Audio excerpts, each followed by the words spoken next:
if I lay down and I play dead and I stay dead, maybe you'll get sick of being the monster out of my head, under my bed. Think you're something out of my nightmares, standing right there. But if I lay down and I play dead and I stay dead, then will you get bored of killing me? Silhouettes of you are like a taunt. Never really know just what you want. With you I don't ever feel calm. Hello friends, good morning, शुभ प्रभात। कैसे हैं आप सब? I hope आप सब बहुत अच्छे होंगे। सुबह के 7 बज रहे, मेरे सारे क्लीनिंग के काम हो गया, जल्दी जल्दी निपटा लिए सारे काम। बाहर पानी छिड़क दिया, रंगोली बनानी रहेगी, वो सब रंगोली बनानी रहेगी, बाद में बना लूँगी। पहले मैं नहा कर आ गई हूँ और आज दिन है बुधवार का, डेट है 5 अक्टूबर और आज है विजयादशमी। तो विजयादशमी की आप सबको ढेरों सारी शुभकामनाएं, हैप्पी दशहरा। और यहाँ पर आप देख सकते हो बहुत सारे कपड़े हो गए हैंगर में, सारे निकालेंगे मगर बाद में निकालेंगे। आज दशहरा है तो नित्य पूजा जल्दी से करूँगी। फिर मैं पूरनपोली का आज भोग बनता है तो पूरनपोली ही बनाएंगे। तो चना दाल पकने के लिए रख देती हूँ, फिर मैं रंगोली बनाने जाऊँगी, फिर मैं नित्य पूजा करूँगी। तो चलिए साथ ही साथ काम कर लेते हैं, क्योंकि त्यौहार के दिन ऐसा हो जाता है, वो भी करते चलो ये भी करते चलो तो थोड़ा सा लेट हो जाता है। तो चना दाल पकने के लिए रख देती हूँ। जब तक चना दाल पकती है तब हमारे और भी काम हो जाएंगे, जैसे नित्य पूजा और रंगोली बनानी, ये सब हो जाएगा। तो चलिए चलते पहले किचन में। सोचा पहले आपसे बात कर लूँ, आपसे बात करने से बहुत ही अच्छा लगता है मुझे। पहले तो हम चना दाल को अच्छे से फटक लेते हैं। वैसे तो घर की बनी हुई चना दाल है तो इसमें कुछ रहता नहीं कंकर वंकर, फिर भी मैं थोड़ा सा साफ कर लेती हूँ। और दूध भी अभी आ गया है, आज थोड़ा सा जल्दी नहा लिया। जिस त्यौहार के दिन जल्दी से अपने काम निपटा लेती हूँ मैं डेली वाली, क्योंकि एक्स्ट्रा काम बहुत ज़्यादा हो जाते हैं त्यौहार के दिन। डेली क्या होता है, जो खाना बनता है वही सब खा लेते हैं, मगर त्यौहार के दिन जो खाना बनता है, चाहे आप पूरनपोली का बनाओ या फिर सादा सिंपल बनाओ, पहले भगवान को हमें भोग लगाना होता है। इससे पहले किसी को खाने के लिए हम नहीं दे सकते, इसलिए अलग से उनको कुछ अलग से नाश्ता वगैरह मैं बना लूँगी। तो वही त्यौहार के दिन कुछ एक्स्ट्रा काम हो जाते हैं, जैसे मान लीजिए डबल ड्यूटी हो जाती है हमारी। एक तो एक्स्ट्रा का बहुत सारे काम हो जाते हैं, जैसे साफ़ सफाई की, पूरे त्यौहार के दिन अलग से साफ़ सफाई करो। डेली कुछ कहीं कुछ छूट भी गया तो भी चल जाएगा, बाद में कर लेंगे, मगर त्यौहार के दिन ऐसा नहीं होता है। पूरे क्लीनिंग के काम करके हमें नहा कर आ जाना होता है, क्योंकि त्यौहार रहता है तो कुछ भी इधर उधर ऐसे ही गंदा पड़ा रहा तो अच्छा भी नहीं लगता। तो ये सारे मेरे मॉर्निंग वाले काम हो गए, बस रंगोली बनानी रह गई थी। मैंने सोचा बाद में रंगोली बना देंगे। और मौसम भी ऐसा बना ना, सुबह सुबह तो बारिश होने लगी थी, अब बारिश नहीं है और मौसम ऐसा बना है कि लगता है कि अब तुरंत ही बारिश आ जाएगी, ठंडी हवा चल रही है। तो मैंने छोटी सी रंगोली बना दी। सुना तो नहीं करूँगी, त्यौहार के दिन जो काम करने सारे करूँगी, मगर बारिश होने वाली है ऐसा लग रहा है, इसलिए रंगोली छोटी सी बना दी कलर भर के। दूध गर्म हो चुका है, चाय बन चुकी है, रंगोली बन चुकी है। जब तक ये सारे काम हो रहे थे तब तक देखिए चना दाल भी अच्छे से परफेक्ट पक चुकी है। तो मैंने दाल में से कट निकाल दिया आमटी बनाने के लिए और उसमें चीनी और गुड़ डालकर रख दिया है।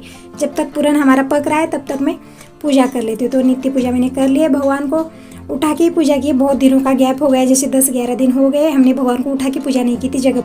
जैसे नवरात्र में भगवान को उठा के पूजा नहीं करते हैं, जगह पर ही उन्हें हल्दी कुमकुम चंदन फूल चढ़ा के मैं पूजा करती जा रही थी। आज उठा दिया है, भगवान को उठा के अच्छे से नहला के मैंने पूजा कर लिए, मगर उतना पीताम्बरी वगैरह लगाकर मैंने पूजा नहीं की है। कल गुरुवार का दिन है तो कल करेंगे, आज रहने देते, क्योंकि त्यौहार के बहुत सारे एक्स्ट्रा काम है। तो मैंने सोचा आज भगवान को ऐसे ही नहला देते, कल के दिन पूरे मंदिर की अच्छी साफ सफाई हो जाएगी, क्योंकि 10-11 दिन का गैप हो गया तो मंदिर भी ऐसे चिपचिपा सा हो गया है। और वैसे भी मार्बल का मंदिर है तो थोड़ा सा जल्दी चिपचिपा हो जाता है, जैसे धूप लगाओ दिया लगाओ तो धुआं लगने से भी चिपचिपापन, इसमें कालापन आ जाता है। तो कल के दिन सब कुछ हम अच्छे से क्लीन करेंगे।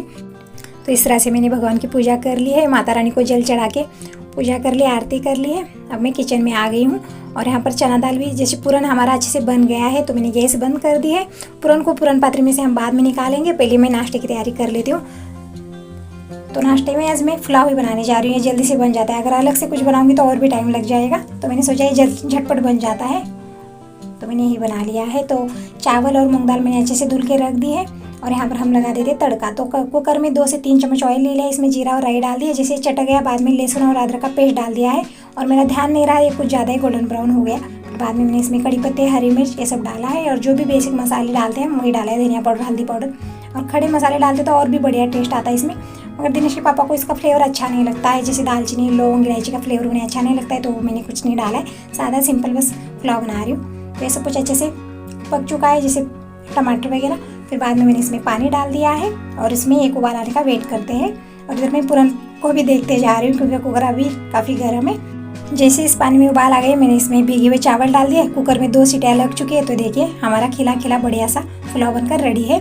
तो पे अब सबको नाश्ता दे देती हूँ, फिर अपने काम में हम लग जाएंगे। एक बार क्या होता है, ये सब खा के बाहर चले जाए ना, जैसे पापा जी बाहर जाने वाले होते हैं, दिनेश के पापा को गैरेज जाना होता है और दिनेश को बाहर जाने होता है उसके दोस्तों के साथ मिलने के लिए, तो सबको हम खाना वाना दे के फ्री कर देते हैं और हम अपने कामों में लग जाएंगे बाद में।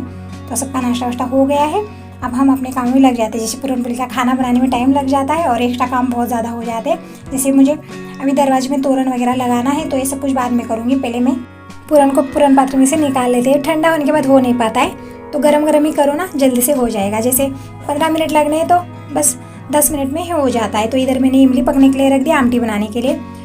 तो इतना खाना बन चुका है, अब कर लेते हैं कुछ पेट पूजा। जैसे सब ने पुलाव खा लिया, मगर मैं भगवान को भोग लगाने के बाद ही कुछ खाऊंगी, तब तो कुछ नहीं खाऊंगी। तो यहाँ पर फल मैंने खाने के लिए ले लिया, बहुत सारे कलरफुल फल थे। एक फल का नाम मुझे याद नहीं आ रहा, वो बहुत ही अच्छा रहता है सेहत के लिए। कोई टेस्ट तो नहीं था, कुछ फ्लेवर वगैरह कुछ नहीं आ रहा था उसमें। जैसे हम एप्पल खाते हैं तो उसमें अलग ही फ्लेवर रहता है, केला खाते हैं तो केले में अलग ही फ्लेवर रहता है, मगर उस फल में पता नहीं कोई भी टेस्ट फ्लेवर कुछ नहीं था, मगर सेहत के लिए अच्छा रहता है, तो मैंने खा लिया है। और यहाँ पर पेड़ा वगैरह भी मैंने खाने के लिए ले लिया है। तो ये सब कुछ खाना पीना करके मैं फिर से आ गई हूँ अपने खाना बनाने की तैयारी में मैं लग चुकी हूँ। जैसे पूरन बन चुका है, अब आमटी बना लेते हैं। और इधर मैंने चावल भी धुल कर रख दिए हैं, और आमटी बनाने के लिए मैंने यहाँ पर सारा मसाला भी तैयार कर लिया है। जैसे आमटी में मेन मसाला ये होता है, मसाला अच्छा तो हमारी आमटी एकदम बढ़िया टेस्टी बन जाती है। तो चलिए आमटी बना लेते हैं। कट मैंने पहले निकाल कर रख दिया था दाल में से, और जो इमली का पल्प मैंने निकाल कर रखा है, इमली अच्छे से पकने के बाद अब बना लेते हैं आमटी। तो कढ़ाई में 2 चम्मच ऑयल ले लिया, इसमें जीरा और राई डाल दी, फिर बाद में ताजे कड़ी पत्ते डाल दिए हैं। और जो मसाला मैंने बनाया था, सूखा नारियल, लहसुन, अदरक और हरा धनिया, ये सब कुछ मैंने एकदम महीन पीस लिया। वही मसाला हम इस ऑयल में डालेंगे और अच्छे से इसे भून लेंगे। फिर बाद में धनिया पाउडर, हल्दी पाउडर ये सब डालेंगे। फिर जो कट हमने निकाल कर रखा था वो कट डालेंगे। फिर इमली का पल्प डालेंगे, और जो मसाले, सूखे मसाले, लाल मिर्च पाउडर, हल्दी पाउडर और स्वाद के बराबर नमक, ये सब कुछ डाल दिया है। तो ये हमारी आमटी बनकर तैयार है।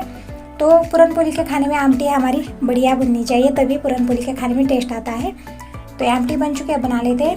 यहाँ पर रायता बनाने के लिए मैंने प्याज और टमाटर एकदम बारीक काट लिया है, और इसमें मूंगफली पीसी हुई और स्वाद अनुसार नमक डालकर इसमें मैंने तड़का बनाकर डाला है। जैसे ऑयल, राई और जीरा और हरी मिर्च, इसका तड़का बना के मैंने इसमें उड़ेल दिया है। और दही अभी नहीं डालेंगे, दही बाद में डालेंगे, जब हम खाना खाने के लिए बैठ जाते तभी दही डालेंगे, क्योंकि अभी से दही डाल कर रख देंगे तो दही पानी छोड़ने लगती है, तो दही नहीं डालेंगे रायते में। तो मैंने ऐसे ही ढककर रख दिया है। अब बना लेते हैं। यहाँ पर पकौड़ी की तैयारी कर रही हूँ, तो पकौड़ी के लिए बैटर बना लेते हैं।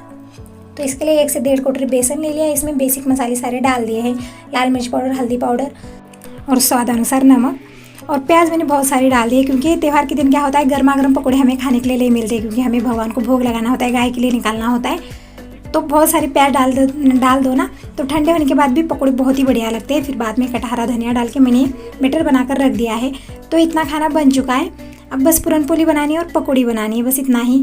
जैसे चावल बन गए, आमटी बन गई और रायता बन चुका है, बस दही मिलाना बाकी है। और मैंने आटा भी लगा कर रख दिया है। पूरन पोली का आटा जो है पहले ही लगा कर रखना है हमें एकदम थिक, फिर बाद में हम उसे नरम बना लेंगे। तो ये सारा खाना बन चुका है। अब मैं यहाँ पर तोरण बना रही हूँ। जैसे आपने घट स्थापना के दिन से नवरात्र शुरू हो गए थे, उस दिन मैंने यहाँ पर तोरण बांधा था, वो आम के पत्तों से बांधा था। आज आम के पत्ते तो मुझे नहीं मिले हैं, मगर मैंने ये गेंदे के फूल है ना, इससे मैंने तोरण बना दिया है। तो त्यौहार के दिन आपके पास आम के पत्ते नहीं है तो आप इस तरह से गेंदे के फूलों से भी तोरण बना सकते हैं, मगर तोरण बनाना बहुत ही ज़रूरी है, बहुत ही शुभ माना जाता है। इस तरह से दरवाजे पर तोरण लगाना चाहिए हमें त्यौहार के दिन। तो मैंने इस तरह से ये तोरण मैंने लगा दिया है। और आज दशहरे के दिन नया दिन माना जाता है। जो भी आपके घर में मशीन है, चक्की है, जो भी चीज़ें हैं, इन्हें अच्छे से साफ करके आज इनकी पूजा करते हैं। तो मैंने इन सारे कामों से फ्री होने के बाद, जैसे खाना पीना सबका हो गया, सब चले गए और मेरा आधा खाना बन भी चुका है, तो मैंने इन सारे कामों से फ्री होने के बाद आराम से अपने दरवाजे अच्छे से साफ़ करके दरवाजे को तोरण बांधा है, पूजा कर ली है, चक्की की अच्छे से साफ़ करके पूजा कर ली है। तो ये सब कुछ हो गया मेरा। और अब मैं खाना बनाने के लिए दोबारा से आ गई। तो सारा खाना बन ही चुका है, बस अब पूरन पोली बनानी है और पकौड़ी तलनी है, बस इतना ही। और पापड़ वगैरह कुछ तलूँगी नहीं आज, क्योंकि दिनेश की तबीयत ठीक नहीं है। अगर पापड़ बनाऊँगी तो वो पापड़ खाता रहेगा आते जाते, बच्चों को अच्छा लगते हैं, मगर उसे बहुत ज़्यादा खांसी आ रही है, कब भर गया है, उसे जुकाम हो गया है, तो मैं ये सब कुछ तो नहीं करूँगी, मगर पकौड़ी बना लेती हूँ, क्योंकि आज दशहरा मतलब बहुत बड़ा त्यौहार माना जाता है। तो भगवान को भोग लगाने के लिए पकौड़ी, पापड़े सब कुछ करना चाहिए, मगर पापड़ रहने देती हूँ। मैंने पकौड़ी का बैटर बनाकर रख दिया है। सोना तो कुछ नहीं करूँगी, थोड़ा सा कर लूँगी। तो यहाँ पर ये आटा अच्छे से आधा घंटा रेस्ट कर चुका है, तो मैंने अभी थोड़ा सा पानी लगा के आटे को अच्छे से नरम कर लिया है। जैसे पूरन पोली का आटा मतलब थोड़ा सा पतला होना चाहिए, जैसे पूरन के बराबर। पूरन पतला है तो थोड़ा सा आटा भी पतला करना चाहिए, अगर पूरन थिक है तो थोड़ा सा आटा भी हमारा जो है थिक होना चाहिए, तब जाके हमारी पूरन पोली जो है एकदम परफेक्ट बनती है। तो ये पूरन पोली का सारा तैयारी हो चुकी है पूरन पोली बनाने की। जैसे आटा लग चुका है, पूरन बन चुका है। अब पहले हम बना लेते पकौड़ी। तो पकौड़ी के आटे में मैंने अभी थोड़ा सा खाने का सोडा मिलाया, बिल्कुल 1 चुटकी। ज़्यादा मिलाएंगे तो ये सारा ऑयल सोख लेंगे, तो ज़्यादा नहीं मिलाना है। बिल्कुल 1 चुटकी मैंने खाने का सोडा डाल के अभी थोड़ा सा पानी डाल के बैटर जो है एकदम पतला बना लिया है। अब हम इसकी छोटी छोटी सी पकौड़ियाँ तल लेंगे। तो मैंने गरम, जैसे ऑयल अच्छे से गर्म हो गया तो मैंने इसमें छोटी छोटी पकौड़ियाँ तल ली है और इसे उलट पुलट करते हुए अच्छे से हम इसे फ्राई कर लेंगे। तो ये पकौड़ियाँ जो है हमारी तल चुकी है, अब थाली में निकाल लेते हैं। तो इसी तरह से मैं सारी पकौड़ियाँ बना लेती हूँ। तो ये देखिए सारी पकौड़ियाँ मैंने इसी तरह से बना ली, एकदम नरम ये हमारी पकौड़ियाँ बन चुकी है। इसमें मैंने बहुत सारी प्याज डाल दी है, तो ये ठंडी होने के बाद ही बहुत ही बढ़िया लगेंगी। तो हम ये सारी चीज़ें ढक कर रख देंगे। तो अब हम बना लेते हैं पूरन पोली। पहले तो हम भगवान को भोग लगाने के लिए छोटी छोटी पूरन पोलियाँ बना लेते हैं। तो आप देख सकते हो आटा जो और हमारा पूरन जो है एकदम परफेक्ट बन चुका है। जैसे पूरन थिक है तो हमें आटा भी थिक बनाना है, अगर पूरन पतला है तो हमें आटा भी उसके बराबर पतला ही बना लेना है। तो यहाँ पर थोड़ा सा ध्यान देने की ज़रूरत है, तब जाके हमारी पूरन पोली जो है एकदम परफेक्ट और फुली फुली बनती है। तो पहले मैंने छोटी छोटी पूरन पोलियाँ यहाँ पर बना ले रही हूँ। तो आप देख सकते हो छोटी छोटी जो पूरन पोलियाँ मैं बना रही हूँ एकदम फुली फुली सी बन रही है, एकदम नरम और फुली फुली। तो इसके लिए हमें आटा और पूरन एकदम परफेक्ट बना लेना है। और मैं सोचती हूँ ना पहले ही सारी तैयारी हमें कर लेनी है, बाद में एक बार बिगड़ गया तो बिगड़ ही जाता है। तो हमें छोटी छोटी बातों का यहाँ पर ध्यान रखना है ताकि हमारा जो खाना है परफेक्ट बने। तो अब हम पूरन पोली बना लेते हैं। पहले तो मैंने भगवान के लिए बना ली है, अब ये बड़ी बड़ी पूरन पोलियाँ बना लेते हैं। और दिनेश के पापा इतनी जल्दी नहीं आएंगे क्योंकि सुबह सबका फुल पेट नाश्ता हो गया है। अगर पापा जी और दिनेश घर पर ही है, वो बाहर यहीं पर घूमने गए हैं, तो वो जल्दी से आ जाएंगे। जैसे भगवान को भोग लग जाएगा, गाय को दे के आ जाऊँगी, फिर उन दोनों के लिए मैं खाना परोस दूँगी। अगर दिनेश के पापा इतनी जल्दी नहीं आएंगे तो उनके लिए मैं बाद में पूरन पोली बनाऊँगी। मैं और दिनेश के पापा बाद में खाना खा लेंगे। पहले मैं यहाँ पर 3-4 पूरन पोलियाँ बना लेती हूँ, बस इससे ज़्यादा नहीं बनाऊँगी। जो भी पूरन आटा है हमारा ढक कर रख देती हूँ। जैसे वो, क्योंकि पूरन पोली जो है ठंडे होने के बाद अच्छी नहीं लगती है, गर्मा गर्म पूरन पोली और घी डाल के बहुत ही बढ़िया लगती है। तो आप यहाँ पर देख सकते हो एकदम फूली फूली मेरी पूरन पोली बनकर तैयार है। तो इसके लिए हमें आटा और पूरन एकदम परफेक्ट बनाना है, तब जाके हमारी पूरन पोली जो है एकदम नरम और फूली फूली बनती है। तो इसी तरह से मैंने 3-4 पूरन पोलियाँ बना ली और जो बाकी का है वो मैं ढक कर रख दूँगी आटा और पूरन। जैसे दिनेश पापा आ जाएंगे तो तभी मैं बना लूँगी। तो देखिए इतनी पूरन पोलियाँ मैंने बना ली है। आप देख सकते हो एकदम नरम और फूली फूली मेरी पूरन पोलियाँ बन चुकी है।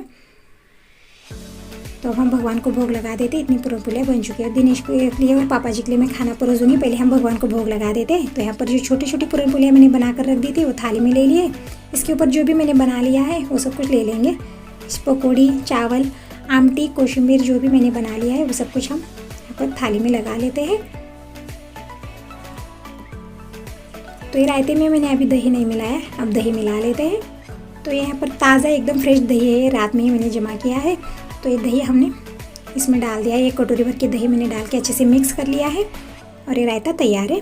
तो ये भी हम यहाँ पर ले लेते हैं थाली में और घी लगा लेते हैं। तो ये सब कुछ लग चुका है, भगवान जी की थाली तैयार है। तो पहले हम अपने नित्य भगवान जी को भोग लगा देते हैं, पानी दे देते हैं और अब हम माता रानी को भी भोग लगा देते हैं। और परडी में भी मैंने भोग रख दिया है, अब दर्शन कर लेते हैं। तो ये सब कुछ हो गया, मेरा भगवान जी को भोग लग चुका है। गाय के लिए मैंने नैवेद्य देकर आ गई हूँ और सबका खाना पीना भी हो गया है। अब मैं आ गई हूँ बेडरूम में सारे कपड़े निकालने के लिए, क्योंकि ये देखिए कपड़े बहुत सारे हैंगर में अटके हुए हैं। तो थोड़े से धुले हुए हैं, थोड़े से बिना धुले हुए।